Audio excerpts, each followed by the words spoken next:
Hey guys, this is Ben at Cooper and Bimmer Experts, and I'm just making this really quick video because I'm seeing something I've never really seen before, that the engine is actually filled with coolant. I don't know if you can see that down in there, but obviously coolant was getting into the motor oil, but I've never seen it where it's almost filling up the cylinder head. So thought I'd share this, just an interesting little thing. Maybe some of you are thinking, what could cause this much coolant to get in there?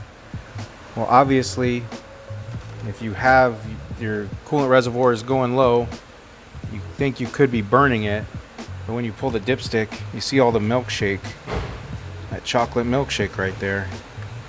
That's common.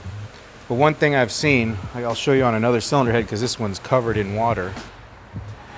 See that little freeze plug right there, right where my thumb is, that little circle? Sometimes that will pop out. If it gets to an overheating spot, I've seen that pop out, and then that's the coolant jacket right there.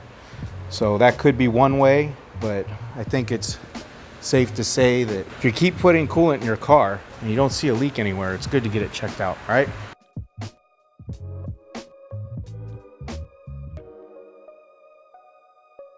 Hey guys, I just want to show you what happened on that one that filled up with coolant.